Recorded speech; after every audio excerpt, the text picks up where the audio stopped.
બધાને જય લક્ષ્મીનારાયણ. જરા જોરથી બોલો, જય લક્ષ્મીનારાયણ ભગવાન કી જય, ઉમિયા માત કી જય. કેમ છો બધા? અહીં ડાયસ ઉપર બિરાજમાન સમાજના પ્રમુખશ્રી અને કારોબારી સભ્યો, સામે બિરાજમાન સમાજના વડીલો, માતાઓ, બહેનો, નાના ભૂલકાઓ અને યુવાનો, બધા જને આજના પર્વ દશેરાના ખૂબ ખૂબ શુભાશીષ.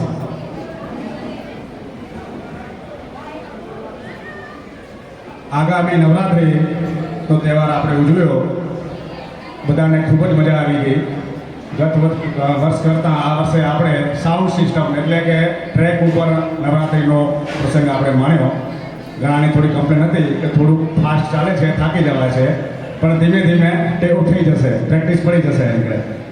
અને આ બધામાં આ વખતની નવરાત્રિમાં આપ સૌને ખૂબ જ મજા આવી હશે. શાંતિભાઈ અને ઘનશ્યામભાઈનો ખૂબ સારો સિંહફાળો અને ખૂબ સારું યોગદાન છે. આગળ બાળકોએ ખૂબ સારા ઇનામ મેળવ્યા, ખૂબ સારું ભણી રહ્યા છે, સારી ડિગ્રી મેળવી રહ્યા છે.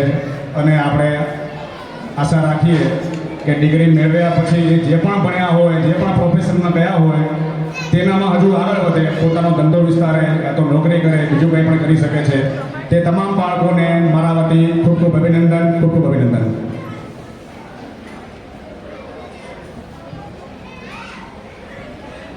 આગળ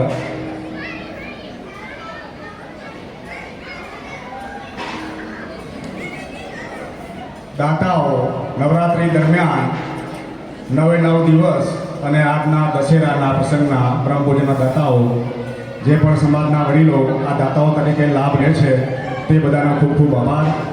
યુવક મંડળ રોજ 9 દિવસ રોજ મતલબ કે નાસ્તાની સેવાઓ આપે છે, તે તમામ મિત્રોનો ખૂબ ખૂબ આભાર. અને દર વર્ષે દાતા તરીકે આવો લાભ લેતા રહો અને વધુ દાતાઓ ઊભા થાય એવી સમાજ સમક્ષ મારી એવી અપીલ છે. અને બધા જ ખૂબ ઉત્સાહથી આમાં ભાગ લઈ રહ્યા છે. આ વર્ષે માતાજીના આરતીના ચડાવવા પણ ખૂબ રસપૂર્વક રહ્યા એમ કે હજુ પણ વધુ લોકો વધુ ઉત્સાહથી આમાં ભાગ લે એવી મારા આ બધાની અપેક્ષાઓ છે.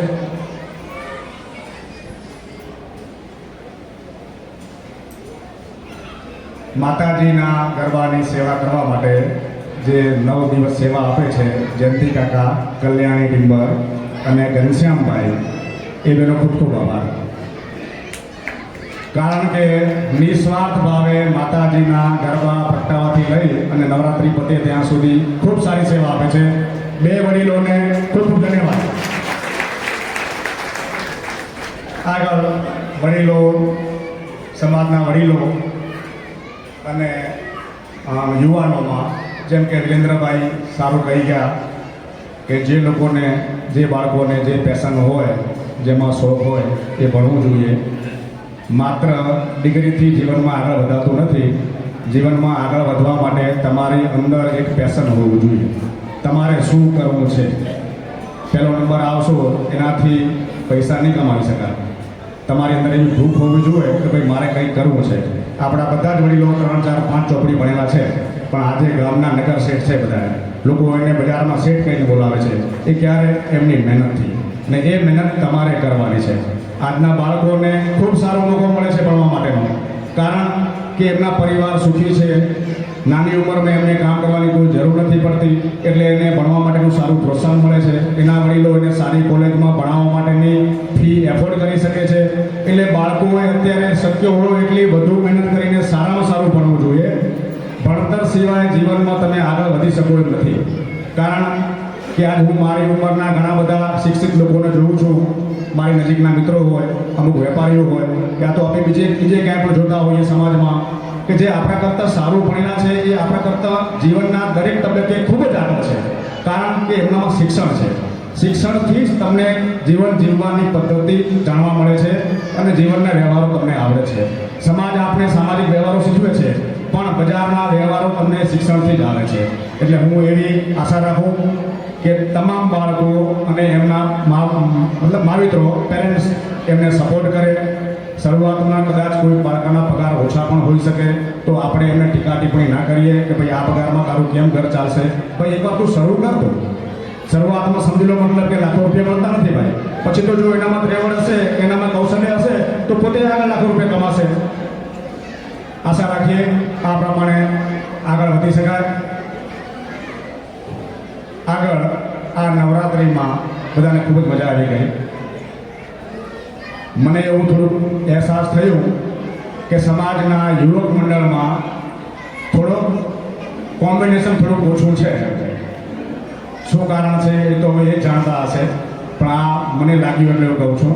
અને એવું જ થોડુંક મહિલાઓને પણ મને લાગી રહ્યું છે કે જે થોડુંક સંકલન હોવું જોઈએ એ થોડુંક ઓછું છે. એ ખરેખર સમાજ માટે સારી વાત નથી. કારણ કે આ શ્રી સમાજની બંને પાંખો છે. તમારે જ કામ કરવાનું છે, તમારે જ કાર્યક્રમ કરવાના છે. જ્યાં પણ ત્રુટિ હોય, જ્યાં પણ કોઈ પણ સભ્યનો મન દુઃખ હોય એ સોલ્વ કરી લેવા જોઈએ. કોઈ પણ હોદ્દાથી મોટું નથી. સમજી લો કોઈ પણ પ્રમુખ છે એટલે એક સંસ્થા ચલાવે છે એ જરૂર નથી ભાઈ. પ્રમુખ તો તમે એક મૂર્તિઓ બેસાડ્યો છે કે ભાઈ આની જવાબદારી બને છે ગાળો સાંભળવા માટે. કોઈ પણ હોદ્દેદારને ક્યારેય બી યશ મળતો નથી. કોઈ પણ એમ સમજતું હોય કે પ્રમુખ થઈ ગયા એટલે આ સંસ્થાના માલિક થઈ ગયા, તો રોંગ વાત છે. એ પ્રમુખ માત્ર અપયશ પોતાના માથે લેવા માટે જ છે.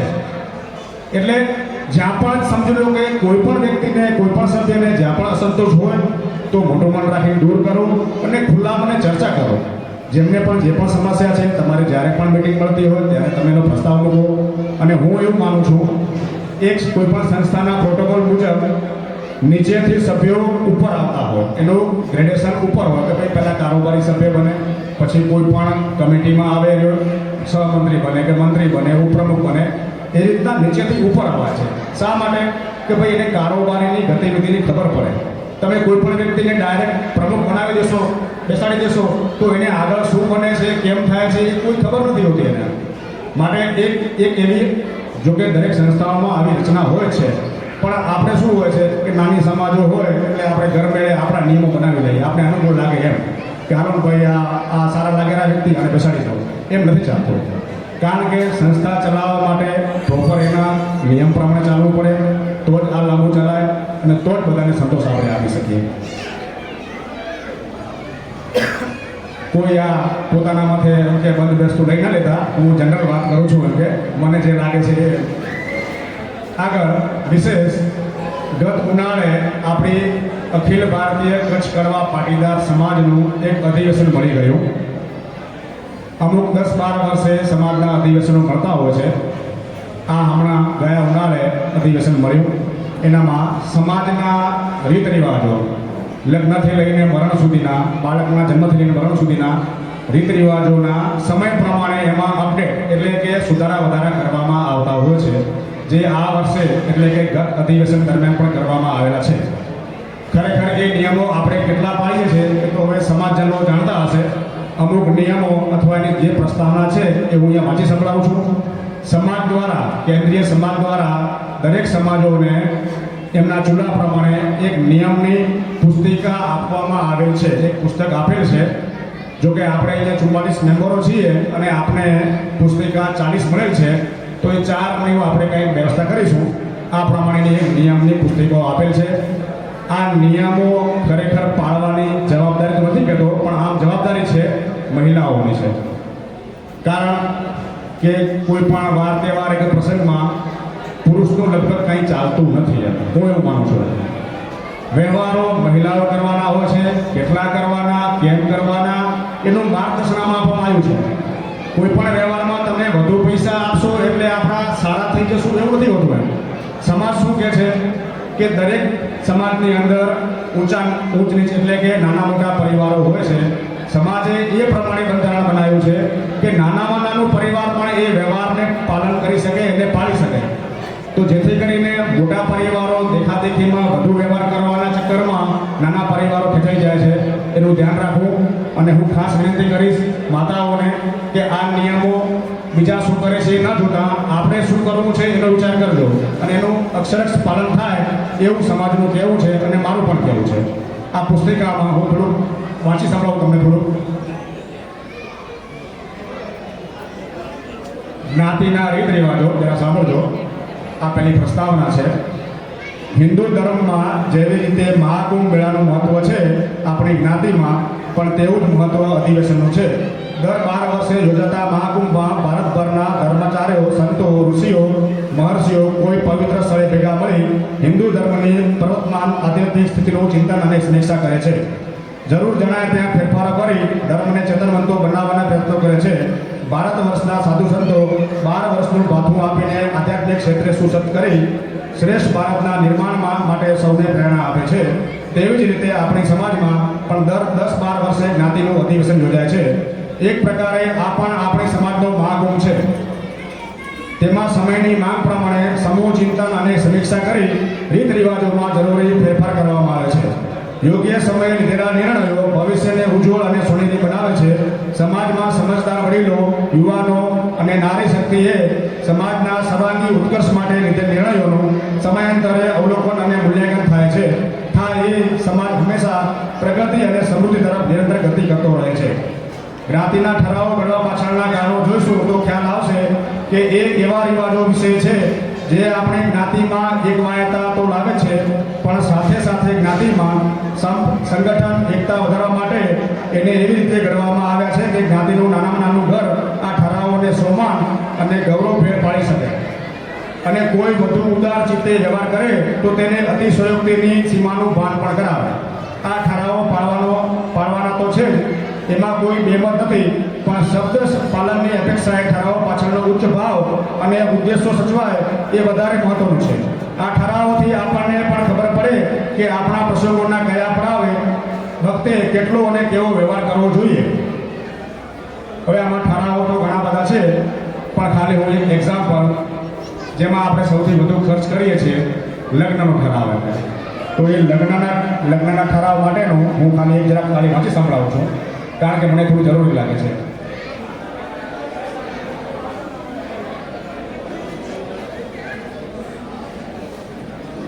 આમાં ઠરાવ નંબર 9 છે. લગ્ન વિવાહ સંબંધ. વર અને અણવર સિવાય જાનમાં વધારેમાં વધારે 150 માણસો જઈ શકશે અને કન્યા પક્ષને જાનને એક ટાણું જમાડવી. નોંધ: બહુ દૂરથી આવનાર જાનને અનિવાર્ય સંજોગોમાં અનુકૂળતા મુજબ વ્યવસ્થા કરવી. લગ્ન પ્રસંગે વરપક્ષે લાગા તરીકે નીચે મુજબ આપવાનું રહેશે. જાન તોરણ લેતા સમયે ગોતીડાવાળી બેનને પોકવાના 100 રૂપિયા વરપક્ષે આપવા. વરપક્ષ જાન લઈને કન્યા પક્ષને ત્યાં પધારે ત્યારે કન્યા માટે ચૂંદડી એટલે કે ઘરચોળું વરપક્ષ તરફથી કન્યાને આપવાનું રહેશે, જે પહેરીને કન્યા લગ્ન મંડપમાં પધારશે. કાકાણની જોડી નંગ 1, મંગળસૂત્ર 1, મોડીઓ નંગ 1. પડલું ભરવું નહીં, પડલું ભરવાની ના પાડે છે. આ નિયમ નંબર 3 છે. કન્યા પક્ષ તરફથી વરપક્ષને નીચે મુજબ લાગા આપવાનો રહેશે. એ વિગતમાં હું જતો નથી. આગળ બાકીના કુટુંબીજનો છે, પછી મામા માસી બધા છે એનામાં. છેલ્લે એક નોંધ એવી છે, ખાસ જે આપણા માટે છે, આ પ્રસંગમાં કોઈ પણ જાતનો પ્રસાદ કે મુખવાસ વેચવાનો નથી. અનિચ્છનીય પ્રથા જેવી કે ફેરા ફરતી વખતે વર કન્યાના પગ પકડવા, બારણું રોકવું, પગરખાં છુપાવવા, ખોળામાંથી રૂપિયા ઉપાડવા જેવી પ્રથાઓ સદંતર બંધ કરવી. નવ દંપતીએ પ્રથમ દિવસે વર કન્યા દ્વારા સામે અપાતી ભેટ સોગાદ કોઈ પણ સંજોગોમાં આપવી નહીં. નવવધુને પિયર પક્ષ તરફથી મળેલ દાયજો બતાવવો નહીં. કદાચ મેં સાંભળ્યું છે કે એવું મળી સમાજની બહેનો બોલાવતી હોય કે ભાઈ આવજો અમારે એવું શું લઈ આવીએ, તો એ બતાવવાની ક્યાં જરૂર હોય? સમાજ ના પાડે, ધ્યાનમાં રાખજો. કન્યા પક્ષવાળાએ વરપક્ષના અણુરોને સ્વેચ્છાએ રૂપિયા 200 રોકડા આપવા. કન્યા પક્ષવાળાએ વરપક્ષની ઋણારીને સ્વેચ્છાએ રૂપિયા 200 રોકડા આપવા. હલ્દી મહેંદી રસમ સદંતર બંધ કરવી. પારિવારિક પીઠી વિધિ કરી શકાશે. આ એક ખાસ ટોપિક છે. મારો કહેવાનો મિનિંગ આના માટે જ ખાસ હતો કે આપણે બીજી સમાજોને જોઈને આપણે પણ આ થોડાક નખરા શીખી ગયા છીએ. ખરેખર આમાં મારી તો ઈચ્છા હોતી નથી, પણ આપ થોડીક બાળકો જીદ કરતા હોય કે ભાઈ મારા ફ્રેન્ડના ત્યાં આવું થયું હતું, ત્યાં આવું થયું હતું, કે આપણે કરવું છે. અને મા બાપ પછી એની મરજી આગળ ઝૂકી જાય છે. ખરેખર આ આપણા સંસ્કારમાં નથી.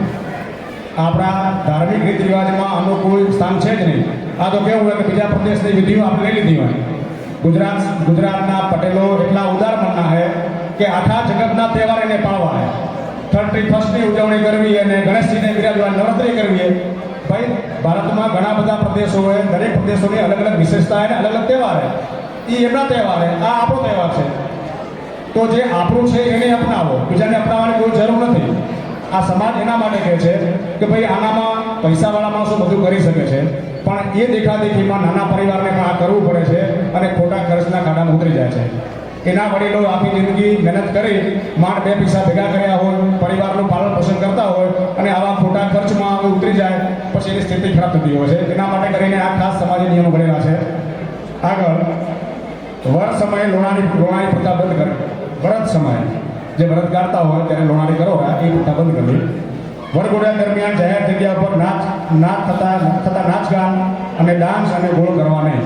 વરઘોડો નીકળે ત્યારે ગામમાં બજારમાં જે નાચગાન થતા હોય એ કરવા નહીં. સમાજ આ મેં ખાલી એક નિયમમાંથી સંભળાયો છે. એના સિવાય આખી પુસ્તિકા છે, તમે બધા શાંતિથી વાંચજો અને હું આશા રાખું છું કે બધા એનો અક્ષરક્ષ પાલન કરશો છે. આગળ કેન્દ્રીય સમાજની ગતિવિધિઓ ઘણી બધી હોય છે. મહેસાણા આપણો ઉત્તર ગુજરાત ઝોન સમાજ છે, એનામાં હાજરી બહુ ઓછી હોય છે. હવેથી મહિલા મંડળ જોડાણું છે, સારી વાત છે. કારણ કે તમે ત્યાં આવશો તો તમને દુનિયાની અને આપણી સમાજની ભારતભરની જે પણ એક્ટિવિટી છે તમને જાણવા મળશે. અમે તમને અહીંથી બધું ઓછા સમયમાં બધું કહી શકશું નહીં એમ કે, પણ ઘણી બધી એક્ટિવિટી હોય છે, ઘણી બધી આપણા કામની પણ હોય છે અને ઘણી સામાજિક લેવલની પણ હોય છે. આગળ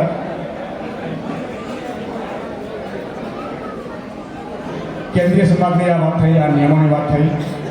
બધાને આપણી જ વાતનો રસ હશે તો હું જણાવું.